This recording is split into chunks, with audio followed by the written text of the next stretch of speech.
Эрэгтэй хүн эмэгтэй хүний юунд татагддсан бэ? За энийг интернет дээрээс мэргэжлийн хүмүүсийн зөвлөсөн зөвлөгөөнүүдээс нь багцлаад та нарт хүргэж байна. Эрэгтэй хүн эмэгтэй хүний юунд хамгийн ихээр татагддаг вэ гэдэг 7 зүйлийг олсон. Номер 1. Өөрийнхөө үн цэн стандартыг мэддэг эмэгтэйд эрэгтэй хүн татагддаг гинэ. Өөрийнхөөроо байж чадж байгаа, өөрийнхөө байгаа байдлыг хүлээн зөвшөөрч чадсан эмэгтэй хүнд эрэгтэй хүн татагддаг гинэ. Ерөнхийдөө эмэгтэй хүн өөрийнхөө стандартыг мэддэг байх, би юунд дуртай, би юунд дургүй, би тийм зүйлийг хүлээн зөвшөөрнө, тэр хүлээн зөвшөөрөхгүй гэх мэтлэн өөрийнхөө үн цэнийг мэдэрсэн, өөрийнхөө хэн гэдгийг мэдсэн, мэдэрдэг тийм эмэгтэй хүн эрэгтэй хүнд таалагддаг гинэ. Хоёрт нь өөртөө итгэлтэй байдаг буюу өөрийгөө арчилдаг эмэгтэй хүнд эрэгтэй хүн татагддаг гинэ. Энэ дээр болохоор тайлбар дээр нь эмэгтэй хүн өөртөө байгаа зүйлээ арчилж тоордоод өөрийнхөө гадаад төрхөндөө итгэлтэй байгаа байдал эрэгтэй хүмүүст аягүй чухал юм байна л да. За жишээлбэл мэдээж хувцаслалт, царай зүс. Энэ нь эмэгтэй хүнийг эрэгтэй хүнд дуур булаам харагдах уугүй юу, сэтгэлийг нь татах уугүй юу гэдэгт ихээр нөлөөлдөг гинэ. Энэ ярьсан яриануудаас нь детальчлаад ингээд үзэх юм бол эрүүл бие, гялалцсан үс, цэвэрхэн арьс энэ гэл тиймэрхүү зүйлсүүд эрэгтэй хүний бас анхаарлыг татдаг гэсэн байна. Тэр шинжлэх ухааны үүднээс ч тэр гялалцсан үстэй эмэгтэй хүн илүү эрэгтэй хүн дор булаам харагддаг гэсэн юм судалгаа гарсан байдаг гинэ. Одоо энэ хүний бие нь эрүүл байна, эрүүл мэндийн хувьд сайн байна буюу цаад далд утгаараа эрүүл хамтрагч байж чаднаа гэдэг юм мэдрэмжийг далд хумсарт нь одоо өгч идэм байна л да. За гуравт нь сэтгэлгээний хэв маяг. Энэ дээр болохоор дэлгэрүүлж одоо эдгээр хүмүүс тайлбарлах та эмэгтэй хүний амьдралыг харах өнцөг, сэтгэлгээний хэв маяг, юмд хандах хандлага энэ зүйлсүүд нь одоо эрэгтэй хүнд илүү сэтгэлийн татах бас нэг шалтгаан болдог гэсэн байна. Дараагийнх нь бүр амар дашрамд 9 бүлэгтээ хосуудын амьдралыг харуулсан бүр тэр тусмаа хосуудын дотн харилцаа буюу секс коучинг зөвлөмжтэй ийм эротик зохиол хосын жоор нэмэх 21 насанд хүрэхчдийн ном маань сонсдог аудио бэлэмэлсэн байгаа. Бити гайхаарэ би уншиж байгаа шүү. Зөвхөн насанд хүрэхчтэй байх шүү. Бид комментээр линкийг тавьчих. Сонирхоод үзээрэй. Дөрөвтгөн эрэгтэй хүнд эмэгтэй хүний юу таалагддаг вэ гэсэн чинь тэр эмэгтэйг халамжлах, анхаарал тавих тэр боломжийг эмэгтэй хүн олгодог байвал гинэ. Эрэгтэй хүнүүд байглаасаа нөгөө өөрийгөө эр хүн гэдгийг мэдрэх хэрэгцээ байгаа учраас тэр хэрэгцээгээ одоо яг мэдрэхэд нь эмэгтэй хүн нь өөрийгөө халамжлуулах, эрэгтэй хүнд өөрийг нь халамжлах боломжийг олгох энэ төр гэдэг нэг чухал байдаг гинэ. Өстой сони юм те. За тавтах нь эмэгтэй хүн эрэгтэй хүнээс тусламж авч чаддаг байх юм бол эрэгтэй хүнд таалагддаг гинэ.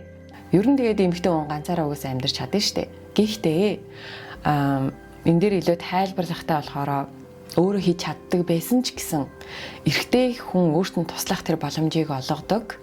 Эрэгтэй хүнд дахиад нөгөө адилхан утгаа олгож цагаар яваад байгаа байхгүй юу? Эрэгтэй хүнд өөрийгөө эр хүн гэдгээ мэдрэх энэ эмэгтэйд би хэрэгтэй гэдгийг мэдрэх тэр хэрэгцээ нь чухал байдаг учраас эмэгтэй хүн эрэгтэй хүнээс тусламж авч чаддаг байх нь эрэгтэй хүмүүст таалагддаг гэж байна.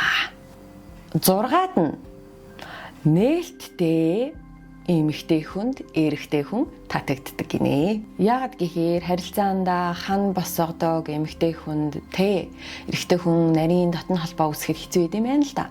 Тэгэхээр нээлттэй харилцдаг хүнтэй дотн суух тийм боломж илүү олддог юм байна л да. Тэгээд тэр нөгөө хонглын үзүүрт гэрэл харагдаад байгаа учраас эрэгтэй хүн татагтаад байдаг гинэ гэж л тайлбарлаж мэдгүй. За хамгийн сүүлийнх нь болохоор өөртөө харилцаж байгаа тэр харилцаандаа анхаарлаа хандуулж төвлөрч чадж байгаа эмэгтэй хүнд бас эрэгтэй хүн дуртай байдаг гинэ. За энэ бол мэдээж яг анхан үеийнх бах тий. Одоо би энэ эмэгтэйтэй цорын ганц энэ дотны харилцааг үүсгэж байгаа эрэгтэй хүн шүү гэдгээ би энэ эмэгтэй хувьд чухал хүн шүү гэдгээ эрэгтэй хүн мэдрэх дуртай байна л да. Түүнээс биш одоо нэлээд одоо олон харилцаанд дунд нь байгаагаа мэдрэхээр одоо таагүй л байдгийн байлгүй дээ. Энэ сүүлийнх нь биш байсан юм байна. Андуурчиж. Дахиад 2 байгаа юм байна. Шууд ярьдаг, шууд хэлдэг. Ер нь шууд харилцаатай эмэгтэй хүнд эрэгтэй хүн бас татагддаг гинэ. Одоо үннээрээ байх гэх юм уу? Аль руу хамгийн анхнд хэлсэн шүү дээ өөрийнхоороо байх гэд тэрэн шиг үннээрээ байх буюу хит одоо байгаа байдлаасаа илүү мундаглаг харагдах гад хичээх эсвэл одоо төгс юм шиг харагдах гэж хичээх эсвэл өөрийн сул талаа хит их нуух. Тэгээ ийм байдлууд нь болохоор угаасаа тун удахгүй илрээд эхэлдэг учраас эрэгтэй хүний жоохон анхны үнэлэмж хөөх энэ хүн тийм бахта гэсэн бодлыг нь унахчдаг гинэ. Тэгээ тийм болохоор байгаа байдлаа шууд илэрхийлдэг. Ер нь өөр эрэгтэй хүнээс ч гэсэн шууд асуучдаг. Тийм харилцаа хандлагатай эмэгтэйд таатагддаг гинэ. Энд одоо илүү хурдан хоорондынх нь харилцаанд илүү хурдан итгэлцэл үүсдэг гэж тайлбарласан байлээ. Эндээс юуг цаагаараа илэрхийлээд эрэгтэй хүн эндээс юуг ойлгож далтуураа ойлгож авдаг вэ гэдэг тайлбар дээр нь болохоор эрэгтэй хүн би ч гэсэн яг өөрийнхоороо байж болох юм байна. Би ч гэсэн сул талтайгаа одоо дутагдaltaйгаа ингээд чөлөөтэй харилцаа чөлөөтэй байхад энэ хүн өөрийнхөө сул тал өөрийнхөө дутагдaltaй зүйлийг хүлээн зөвшөөрөөд ингээ өөрийнхоороо байж чадж байгаа юм чи би ч гэсэн өөрийнхоороо байж болох юм байна гэдэг ийм тайван бас дээрээс нь аюулгүй мэдрэмжийг л авдаг юм байна л та. Тэгээ тийм учраас нөгөө эмэгтэй хүнийг өөрийнхоороо байгаа төгслаг өөгүй юм шиг харагдах гэж хичээгээд байх юм бол эрэгтэй хүн ч гэсэн зөрүүлээд тэр хүн таалагдахын тулд өөрөө бас ийм мундаг сайн байх шаардлагатай мэдрэмжийг аваад тэгээд өөрийнхөө сул талыг нуун дарагдуулаад байх аюултай юм байна л да. Тэр нь эрэгтэй хүндээ болохоор өөртөө тавгүй мэдрэмж бас өгдөг юм шиг байна. За тэгээд одоо жинкнээсээ сүүлийнх нь энэ нь болохоор идэвхтэй эмэгтэй хүнийг эрэгтэй хүн бас хайрладаг гинэ. Идэвхтэй. Эрэгтэй хүмүүс эмэгтэй хүнийг өөртөө ингээ идэвхтэй ярилцах, өөрөөс нь асуух, өөрөөтэй ярилцаад байхад эрэгтэй хүн дуртай идэм байна л да. Альва зүйлд идэвхтэй байдаг. Тэгээд ямар нэг үр дүнд эцсийг харахын тулд одоо ингээд актив үйлчлүүд хийдэг энэ байдлууд нь эрэгтэй хүнд айгу би энэ хүнтэй байх юм бол илүү дээр юм байна гэдэг мэдрэмжийг л одоо далдуураа бас өгдөг. За эндээс бас ингээ харахаар энэ юу н ярианы агуулгаас сонсоход эмэгтэй хүн хит их одоо харилцааг давмгайлах, амандайлах, удирдах тийм байдалд эрэгтэй хүн жоохон дургүй байдаг юм байна. Би бол энэтэй санал нийлж байна. Үргэлж стресстэй, ямар нэг зүйлд яарсан, бохимдсан, ууштай ийм тогтмол харилцаатай эмэгтэй хүнээс эрэгтэй хүн дөлдөг гинэ. Үнэ би бол энэтэй санал нийлж байна. За тэгээд ерөнхийдөө дотоод амар амгалан байдал нь үг үйлдэл дээр нь илэрч гарч байгаа тэр эмэгтэй хүн эрэгтэй хүнийг маш ихээр татдгийм байна. Бичлэгүүдийн сонирхож үздэг хүмүүс андаа эрэгтэй хүмүүс байгаа байхгүй ямар сонио. Далд дутах санаа их яваад байна те.